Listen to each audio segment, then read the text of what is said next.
This is the last hurrah. If I do not get this video filmed, it's just not gonna happen. I've been trying to film this video for like a whole week. So what I've done to stay on track is to put everything in my phone in a list. I have some notes, so you're gonna see me looking at my phone to make sure I'm staying on track. I've told my children to sit down somewhere and be quiet so I can actually talk to my best friends inside of the internet and tell you guys how much I've made in the first 60 days of real estate and how much it actually costs to become a realtor. And before we really get started, go ahead and help me knock the dust off this channel, because you know it's been a while, honey. Hit the thumbs up button, leave me a comment down below, say hi. I love to do a location check. Let me know where you are from and how old you are, if you okay with that. I mean, I'm okay with it. I'm 37 and I'm cute or whatever. Black don't crack, we just spread in the back.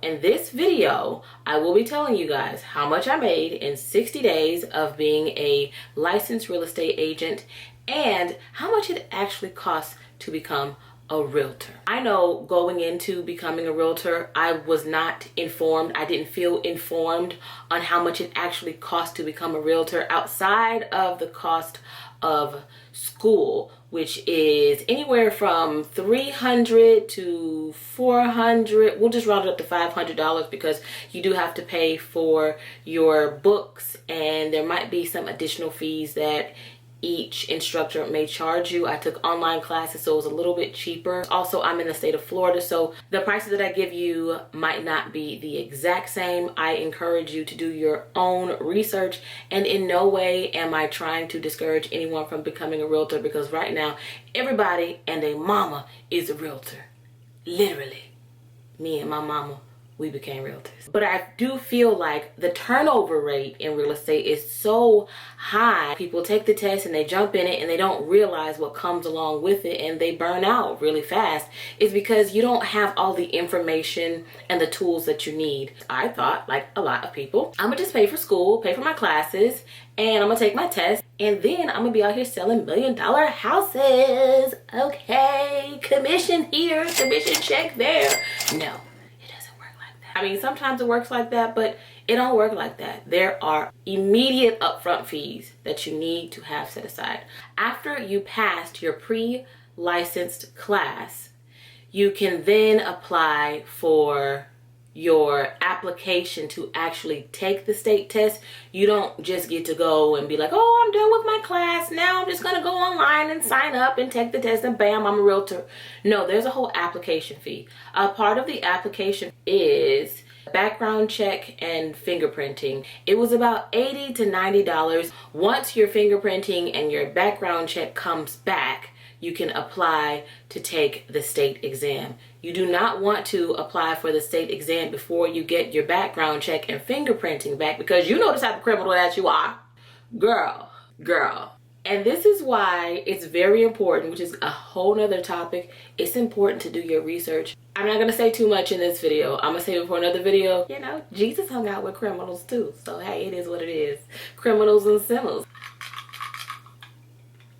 Background check, fingerprinting. Once that comes back, you can apply to take your state test, which is about $83, give or take. Again, please don't quote me. I'm gonna constantly say this because the moment that I don't say it, somebody's gonna be down in the comment section talking about, actually, don't quote me. Do your research. I'm just trying to give you an approximation of what to expect when becoming a realtor. And excuse me if I'm being a little bit repetitive, but This is also for the people who are not about to dial back in the video or look in the description box. So I might be a little bit repetitive. So you went to your classes, you paid anywhere from $300 to $400, maybe even possibly $500. You applied for your fingerprints and background checks, which is about $80. And then you applied for your state exam, which is about $80 plus tax, give or take. Once you get approved to actually sit and take the test, you're going to schedule a test date. You're thinking, oh, I paid all my fees. I went to school. I did my background check. Just about to go take my test. Wrong again. To schedule the test, it's $36. The $36 is actually a fee that you're going to pay the proctor or the person who is going to make sure that you're not sitting there cheating on the test, open book style, you know what I'm talking about? So wherever you go, they might have their own fee. Most places charge anywhere from $24, $36. It could be a little bit more, but typically it is a $36 fee in the state of Florida. Again, don't quote me. You know what? Can we play a game? Can we play a drinking game? Every time I say don't quote me, do your research. Take a sip of water, a sip of tea, coffee, wine, and if you're really about that life, tequila. Just saying.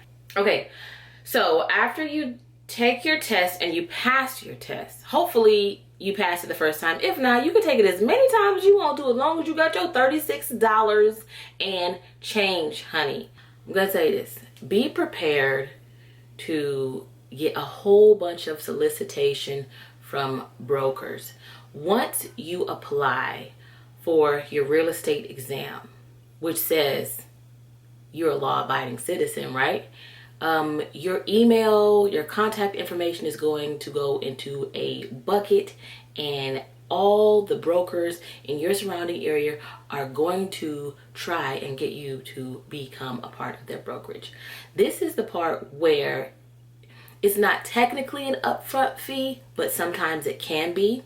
Choosing the right brokerage for you is going to be everything. And I can tell you, within the first year, a lot of realtors change brokerages. If you don't do your due diligence, look at their turnover rate, go on interviews. I literally went on an interview to one brokerage, and once I sat down, just from, I don't say the vibe was off, the vibe wasn't off, it was just immediately hit with their expectations of being in the office 7 days a week at like 7:30 in the morning. So this one company, they wanted 50% of what I make. So let's just say I made $10,000 on a deal.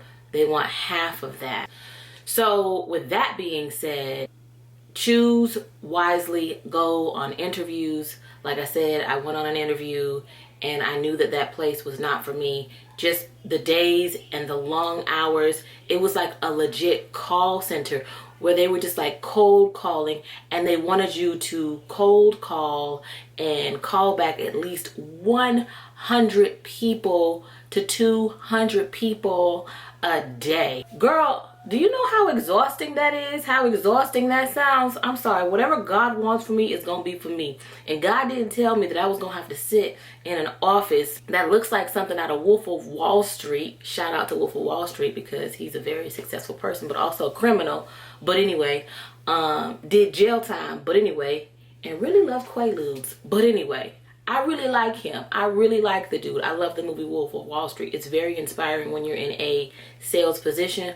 But with that being said, I never want to come off as sharkish, like buy this house for me, or, you know, calling somebody to the point of, you know, it's getting excessive. I don't even want you in my life. I don't want you to call me about nothing. Don't even ask me how my day is. Like, I'm just not one of those people. I do believe in following up, making myself available, but not to that extent. It just makes me feel used.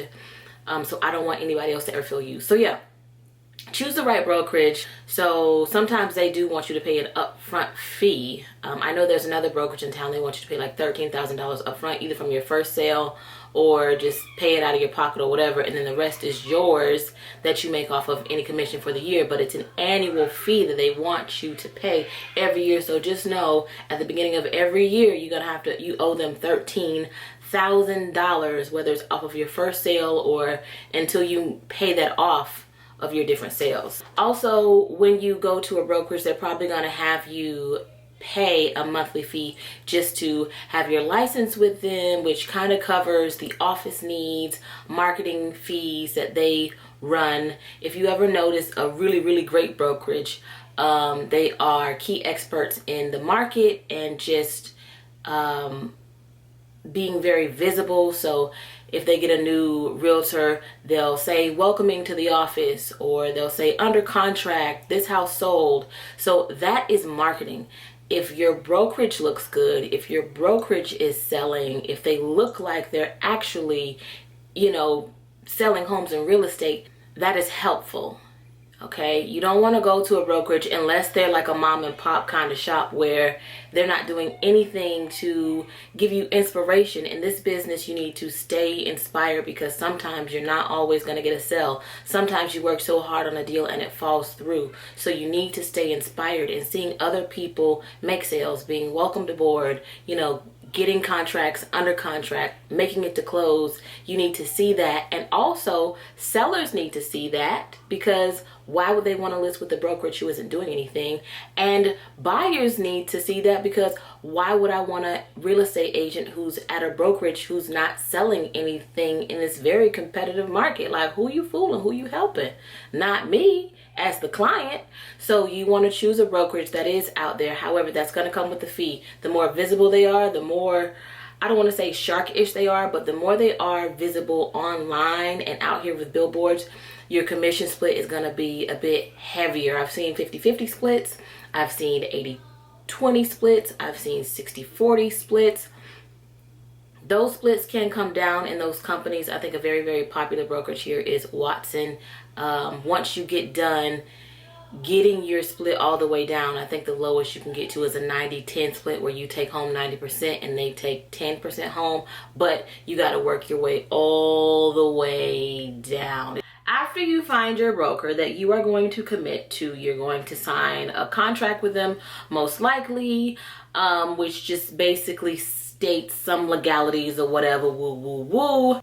And then you are going to get your business cards printed up. You can't get anything concerning marketing done until you find your brokerage. So it's kind of like a thing that works in tandem.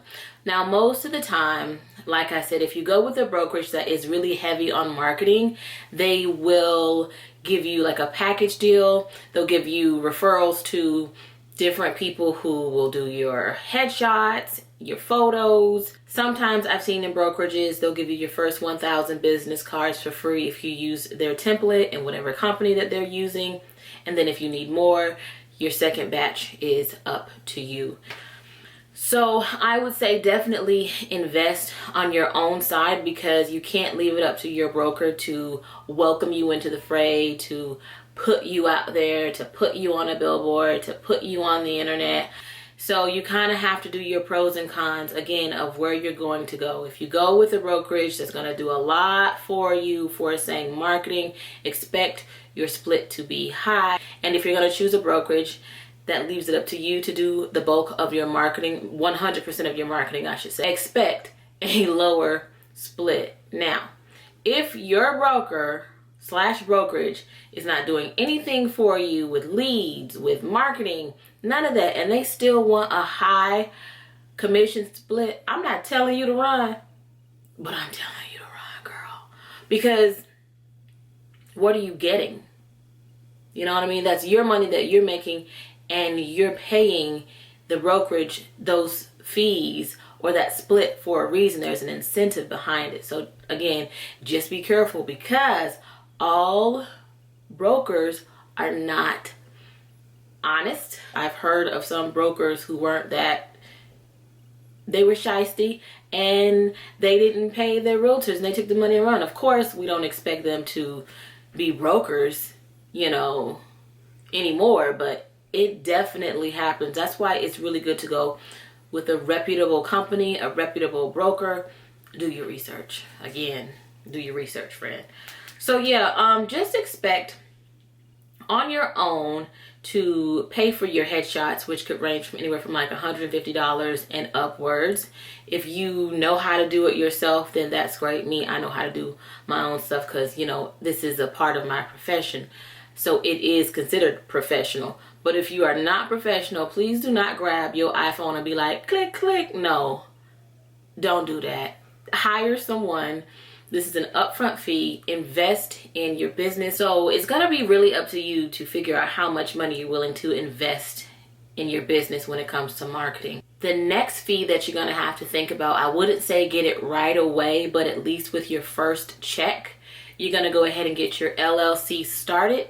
You're going to register your business as a real estate agent, because when you get these big checks, you want them to go in your business names, and then you want to be a person that the business is paying, because at the end of the day, you're not going to take 100% of that money home. You're going to have to put it back into your business. It's something to think about doing, you know, after your first transaction, or if you know you have a closing coming up, go ahead and get that done 30 days out so that your first check can go to your business. I think the last couple of fees, which are going to be annual, some of these fees are one-time fees, some of these fees are annual fees. Most of them are annual, some of them are monthly, like your monthly fee that you're going to pay to your broker, and the monthly fee that you're going to pay for your super key. There's an activation fee of $53. So when you go to these houses, you can actually set up the appointment for the showings, and then you get to the house and you kind of waive it. You enter a code.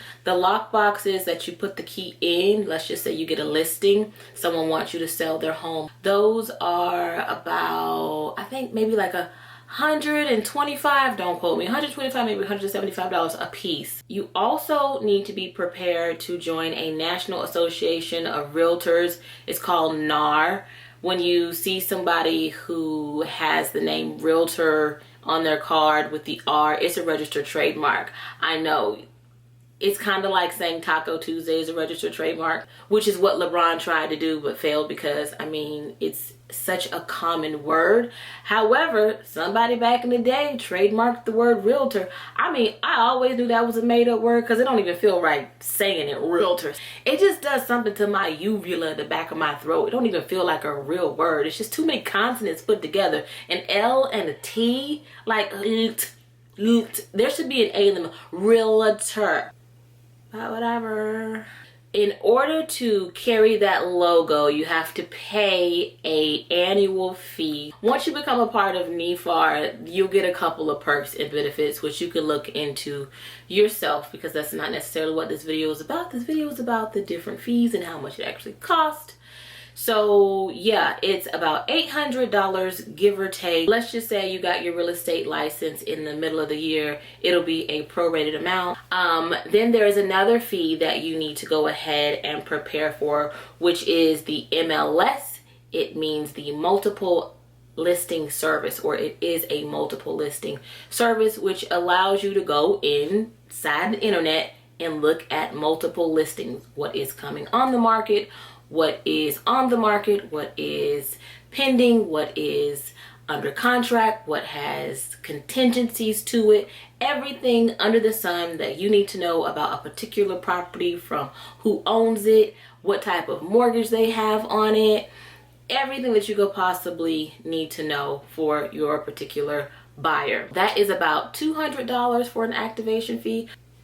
I think that's pretty much it. If I missed anything, I'll make another video. I'm still learning. I've only been a realtor for 6 months now. October, November, December, January, February, March, April. So 6 months. Which brings me to another part of the topic, is how much did I make in the first, I'd say, 60 days of real estate. Real estate is a marathon race. It is not a sprint. Yeah, you may get a sale, but then you might not get anything else, or it may be 4 months, 6 months down the line, and then you'll get hit with like 3 sales in 1 month. You know, it just depends on how it works out.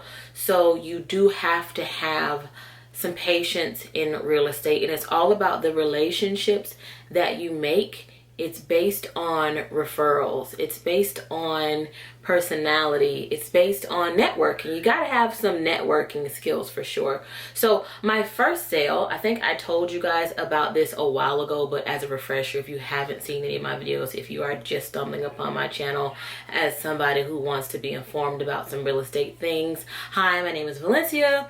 But my first sale actually came from a longtime friend slash viewer. She told me that she would wait for me to get my license. This person actually waited. They were like, do you have your license yet? And I'm like, oh, I haven't taken the test yet. And I was really just like, child, I wasn't gonna take my test till December. But God, honey. So I went ahead and did that, and then I put it on the internet, and then, you know, my bestie reached out to me and was like, oh my gosh, you have your license, I'm ready. I was like, okay, you was for real, huh? So yeah, I got a 3% commission plus an extra $1,000. So I'm going to be getting close to 10K for my first sale. Even with the 3% and the extra $1,000 bonus, I still have to pay my broker her fees.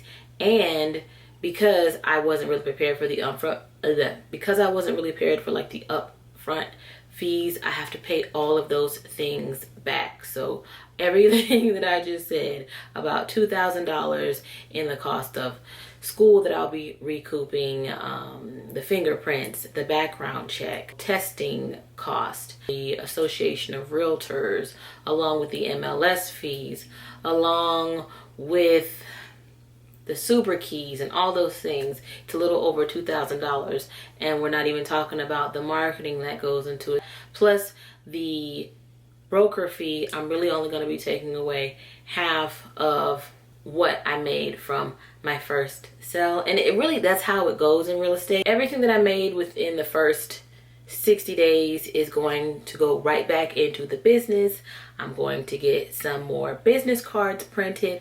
I'm going to invest in some visual digital marketing or headshots and pictures for some websites and things like that. So it's pretty much going to get recycled back, and I'm only going to probably pay myself maybe like $3,000. And yeah, so those are just some things to think about. You might get a large lump sum. There's going to be large lump sums, but you got to know that you have to recycle that back into paying bills and marketing and getting caught up. Like I said, everything that I didn't think of as an upfront cost, I'm reimbursing my broker for. The office fees, different things here and there that I never really, you know, got around to paying for because I didn't have the money to pay for it. And it's good to be with a broker who's like, you know what, just pay me out of your first check. So keeping a tabulation of everything that you owe is gonna be awesome. You are basically your own boss. Of course, you need to have a great relationship with your broker, but at the end of the day, real estate is what you put into it. Real estate is your business and your baby, because at the end of the day, you could leave your broker and go to another broker or become a broker yourself, which is, it's an option, but I don't think people think about how much it costs to become a broker. They just like the idea of saying, oh yeah, I'm a broker. Okay, girl. Okay, girl. That's some costs and some fees and taking a whole nother test and everything else. So, you know, do you. I'm not discouraging anybody because I do plan on becoming a broker after my 2-year anniversary of being a realtor comes up. So you have to be a realtor for at least 2 years in order to take a broker's to sit and test to become a broker. But anyway, with that being said, I think I've rambled enough. I love you guys. I will see you guys in the next video. It might be a little vloggy vlog. I don't know what it's gonna be just yet, but just make sure your notifications are on. Make sure you thumbs up the video, say hello down below, and I love you guys so much. Okay, bye. Oh, and if you need a realtor in Florida or in the Jacksonville area, let me know. I'm gonna leave my details down below. Okay, love you. Bye.